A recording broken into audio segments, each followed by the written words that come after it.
Ah, je pensais que t'avais dit Mats Pedersen, autant pour Non, moi. non, non, Jesper Philipsen. Non, Mats Pedersen l'a gagné 2 ou 3 fois d'affilée, je sais plus. Euh, non, non, je parle bien de, effectivement, Jesper Philipsen. Dans tous les cas, je pense que ce sera important pour Mathieu Van Der Poel d'avoir effectivement des adversaires et des coéquipiers au niveau, puisque est-ce que après le Tour des Flandres, on peut être inquiet pour Paris-Roubaix, pour Mathieu Van Der Poel? On sait que c'est une course qui lui conviendra sûrement beaucoup mieux, les pavés sont plus durs, la course demande peut-être un gabarit différent que celui de Tadej Pogacar, qui convient plus à Van Der Poel par rapport au style, à la puissance, à l'assise, à la technique. Normalement, il devrait faire beau, donc c'est un pavé sec, normalement. Euh, Alors, j'ai regardé la météo. Après, ça dépend des différentes applications de météo. Par contre, il pleut la veille jusque minuit. Donc, hmm. est-ce que le pavé aura le temps de sécher? Bah, C'est moins après, sûr. si t'as 4 heures de soleil d'affilée, normalement, ça a le temps de sécher. Mais effectivement, c'est pas non plus de la route goudronnée, ça peut mettre un peu plus de temps. Donc encore plus à ce moment-là, je vois plus un avantage Wout van Aert, un avantage Mathieu Van Der Poel qu'un avantage Tadej Pogacar à ce moment-là. Euh, Maintenant, Mm. effectivement, comme tu dis, on va avoir une course de loin. Je pense que comme l'année dernière, dès la Tour et d'Arambert, ça va enchaîner. Et ça va plus se reposer derrière. Ça va être 2h30, 3 heures de course intense. D'ailleurs, c'est ce que souhaite Tadej Pogacar, il l'a dit. Ouais. Maintenant, sans vouloir faire un pronostic trop sûr, on peut quand même partir du principe où Mathieu Van Der Poel reste le maître des lieux. Avec 2 revers d'affilée, à mon avis, il y a une motivation supplémentaire de son côté. Pas pour dire que Tadej Pogacar n'a pas de la motivation lui aussi cette année de gagner Paris-Roubaix, puisque gagner Paris-Roubaix, c'est un peu acter le fait qu'il va gagner les 5 monuments cette saison, Oui, sans clairement. prendre trop de risques. Sans prendre trop de risques, puisque le seul adversaire dans une course cadenassée par UAE sur Liège-Bastogne-Liège, ça va être Remco Evenepoel. Sauf surprise, effectivement, chute ou alors anticipation d'un coureur très fort, ce sera pour lui ou pour Remco. Et effectivement, le Tour de Lombardie, pour l'instant, il n'y a personne qui fait match. Peut-être Paul Sexas, on en Mm. parlera après. Mais en tout cas, il n'y a personne qui fait match. Donc, si Tadej gagne ce week-end, ma question, Clément, c'est est-ce qu'il gagnera les 5 monuments cette saison? Oui, il n'y a même pas plus d'arguments à apporter. Tu as déjà dit un peu le pourquoi, parce qu'il est quasiment intouchable sur Liège et il est intouchable sur Lombardie. Donc oui, il gagnerait 5 monuments s'il remporte Roubaix ce week-end. Même si de mon côté, je pense que, comme tu as dit tout à l'heure, Van Der Poel est encore le maître des lieux. Parce qu'il n'y a pas ce dénivelé qui est présent sur le Tour des Flandres et qui malheureusement lui fait défaut face à Tadej Pogacar. Mais oui, une victoire ce week-end, c'est assurément les 5 monuments cette année. Je ne vois pas comment ça peut ne pas être le cas. Je suis assez d'accord avec toi. Enfin, là, il y a zéro sujet et à ce moment-là, ça veut dire que bon, bah, le débat Merckx-Pogacar est enterré. C'est-à-dire qu'effectivement, personne n'aura fait comme lui gagner les 5 monuments cette saison. En plus, si tu gagnes Liège, tu peux même te dire, bah, je mise tout sur la fin d'année, championnat du monde, Grand Prix de Lombardie, c'est pas grave. Même lui nous dit gagner 5 Tours de France, c'est pas une priorité pour lui. Euh, Tu peux tout axer sur le reste, hein. Après, il y a quand même un monde où il gagne cette année les 5 monuments, les champions du monde et le Tour de France. Ouais, c'est vrai. Et là, à ce moment-là, on sait très bien qu'il y a tous les haters du cycliste canapé du dimanche qui vont commencer à dire, à moi, à mon époque, il aurait été à la Festina, tu vois. On les sent arriver déjà, tous ces pseudo-fans de vélo frustrés. Désolé, je suis un peu incisif, hein. C'est pas très bien pour le podcast et la visio, hein, mais c'est le genre de propos qui nous énerve parce que on voit quand même les progressions dans les méthodes d'entraînement, dans les vélos, dans le matériel, dans le conditionnement. À ce moment-là, bah, effectivement, Paul Sexas, c'est la suite logique de Tadej Pogacar. Tadej Pogacar et UAE ont tellement amené, comme la Sky dans les années 2010 sur le tapis, dans les méthodes d'entraînement, dans le suivi, etc. Bah, Paul Sexas, le fait de le voir arriver à 19 ans, c'est ce qu'on dit depuis 4 ans en connaissant Tadej Pogacar, les champions seront meilleurs de plus en plus tôt. Voilà. Donc effectivement, on Et, va arriver à et des pour l'instant, super les ultra spécialistes du champions. canapé, je les ai pas entendus parler sur Paul Sexas.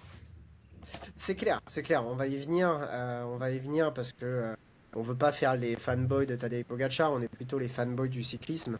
Tant qu'il n'y a pas de prise, tout le monde est présumé innocent.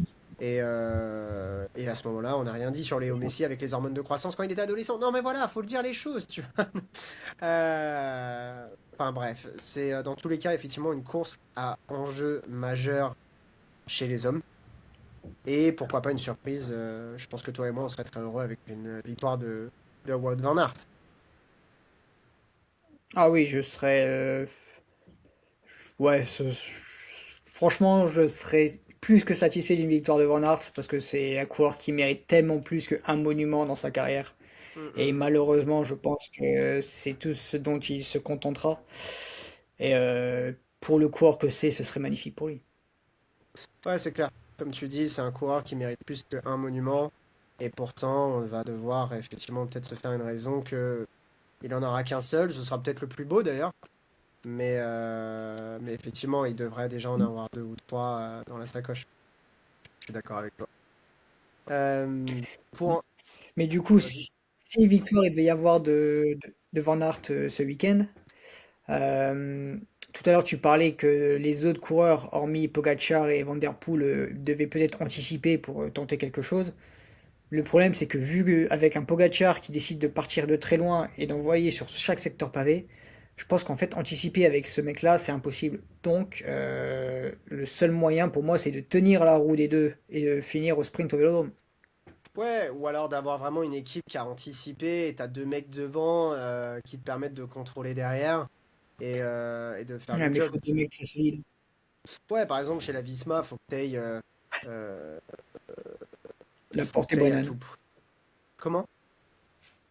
Laporte et Brennan.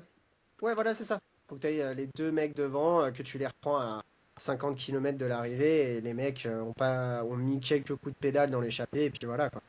Mais je suis d'accord avec Ouais. toi que la stratégie va être prédominante. C'est pour ça que je disais chez MVDP, il faut un fort Philipsen, comme chez, par exemple, les filles, Lotte Kopecky, il faudra une forte Lorena Vibes, tu vois.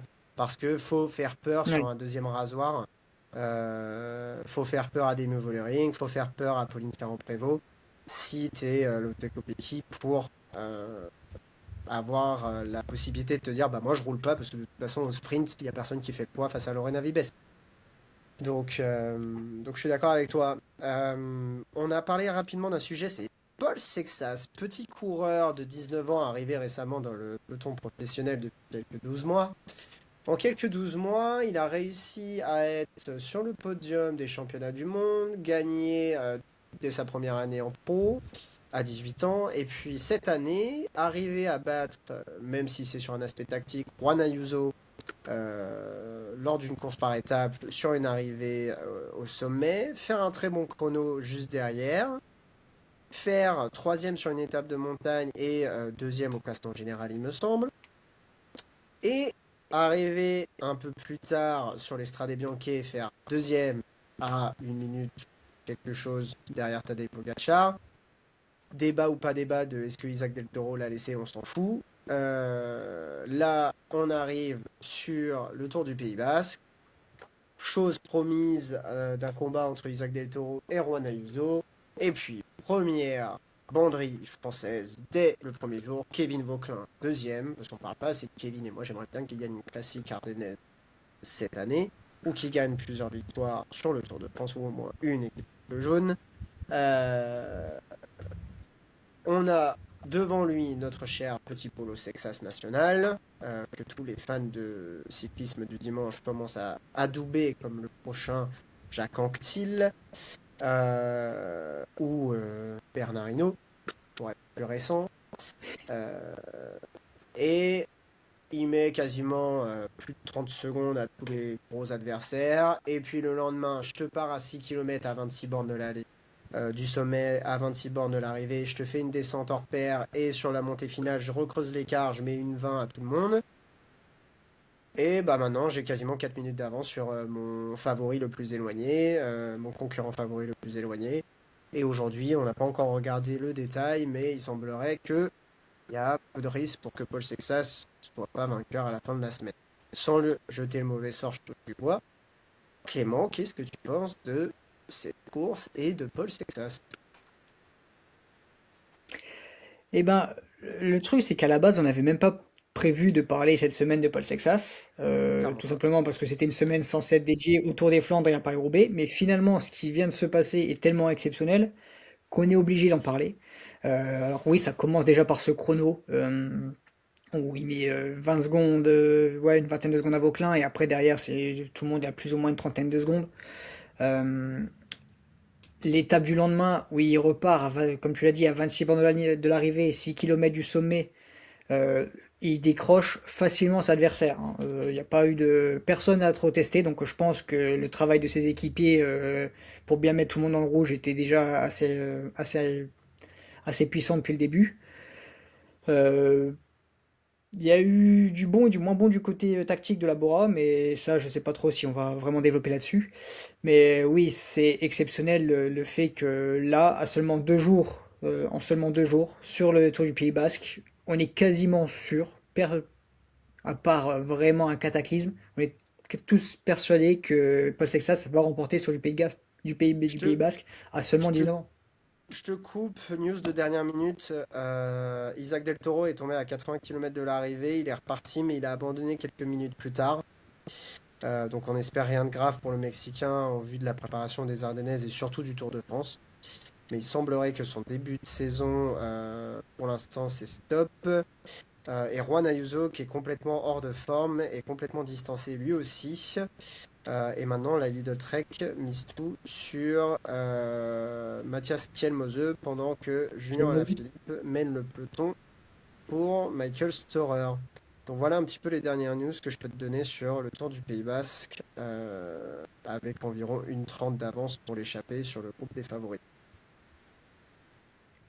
Ok, donc on a deux des principaux concurrents que je voyais potentiellement, et encore, je viens de dire qu'il aurait vraiment fallu un cataclysme pour empêcher Pogacar, empêcher Sexas, le petit lapsus, de remporter sur du Pays Basque, du coup qui sont désormais hors jeu. Alors on espère que tout va bien pour Isaac Del Toro, que ce n'est pas trop grave.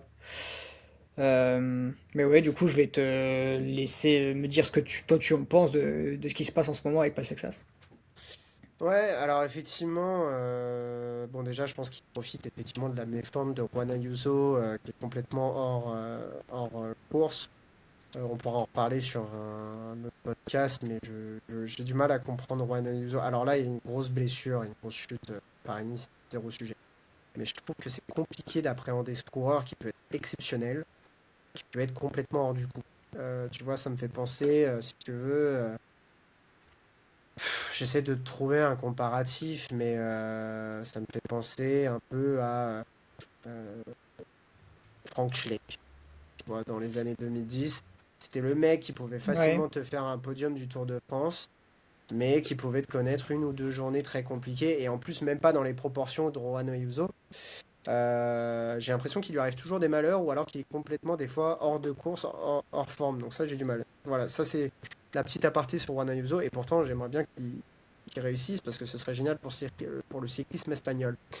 Euh, Isaac Del Toro, on l'aime beaucoup par rapport à sa manière de courir, etc. Et que ça doit être l'adversaire principal, effectivement, des années à venir de Tadej Pogacar indirectement, de Paul Sexas en face, de Ilan Van Wilder, bref, plein d'autres jeunes. Donc ça, on espère effectivement que, à mon avis, les classiques Ardennes, c'est la semaine prochaine quasiment, ça commence. C'est mort, hein. Ça commence dans une semaine et demie. S'il a vraiment mal à la jambe, on va le préserver Ouais. pour le tour. De toute façon, c'est pas comme si Tadej avait vraiment besoin de Isaac Del Toro pour aller gagner la Bastogne-Liège. Euh, pour ce qui est de Paul Sexas en lui-même, bon là, effectivement, comme tu disais, il aurait fallu un cataclysme. Bon là, il y a un boulevard et route fermée. Normalement, il n'y a pas de sujet. Hors chute, bouge du bois, etc. Hors pépin physique. Euh, En lui-même, Paul Sexas, je l'attendais pas à ce niveau aussi rapidement, pour être tout à fait franc, en un an et demi.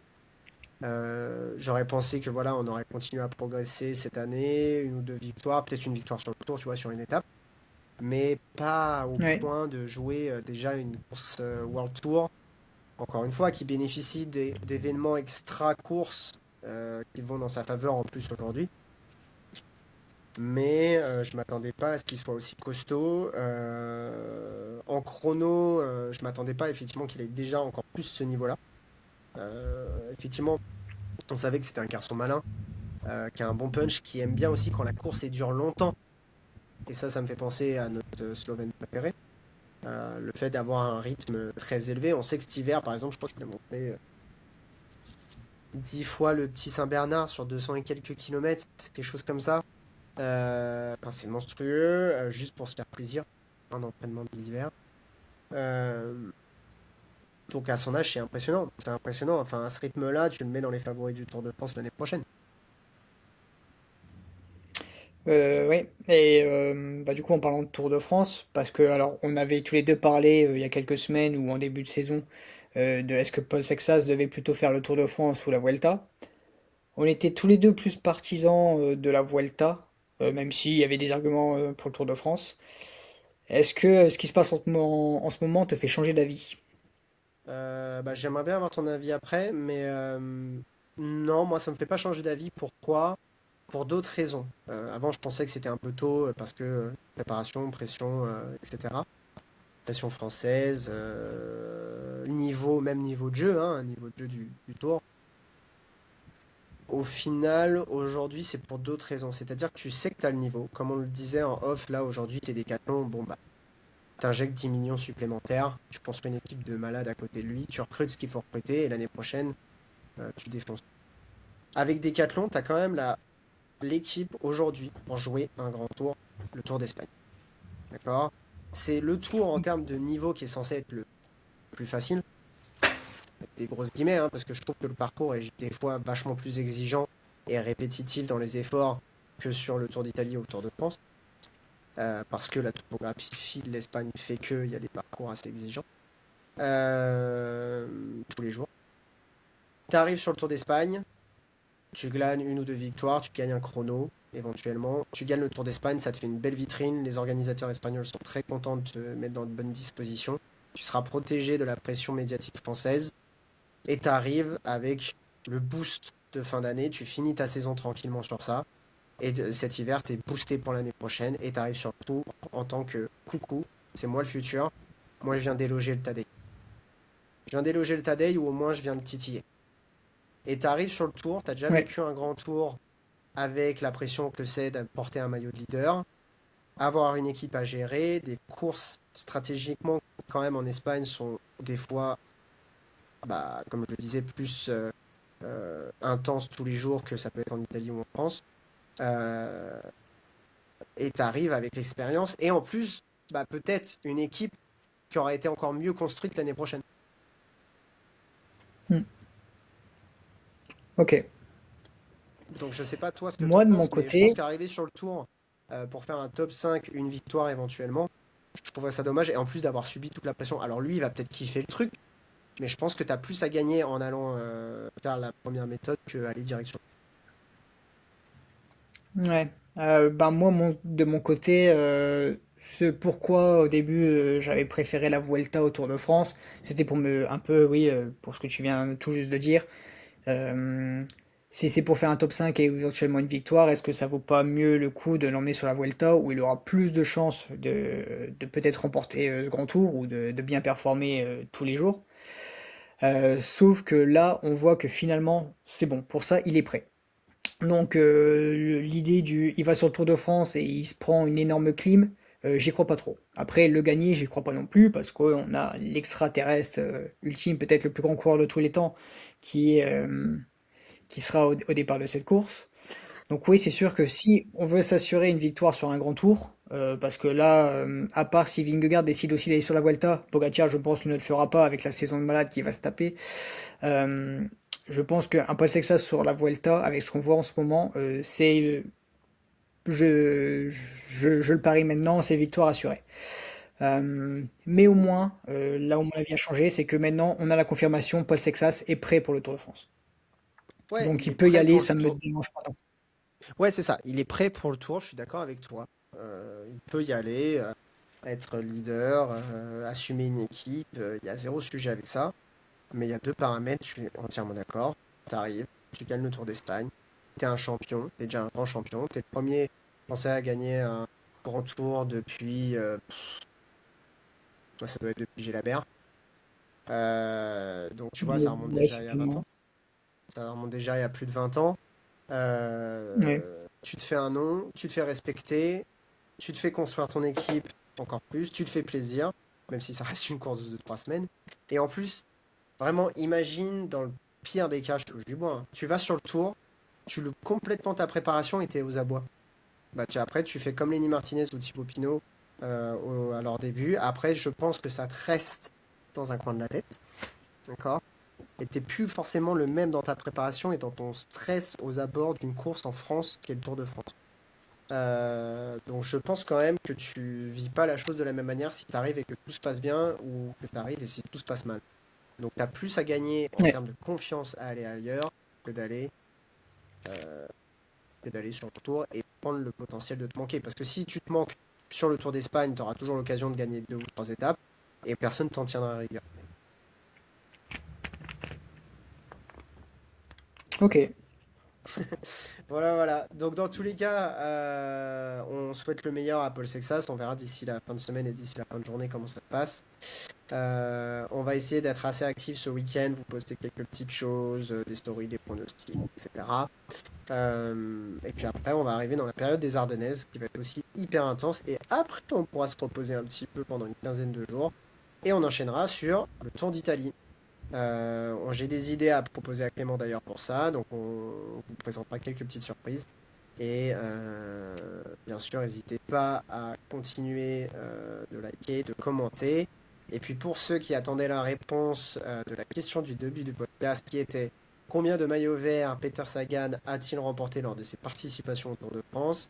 Clément, quel était le nombre exact? Alors évidemment, la réponse est le même nombre de maillots jaunes qu'a remporté Lance Armstrong, c'est-à-dire 7 ou Je et sais pas pas si le 0 comparatif est comme certains celui que pourraient dire. j'aurais. Ouais, je sais pas si c'est le comparatif que j'aurais utilisé, Clément. On respecte un peu Peter, s'il te plaît. Mais effectivement, on est bien sur 7 maillots verts conquis entre 2012 et 2019, 2018, exact.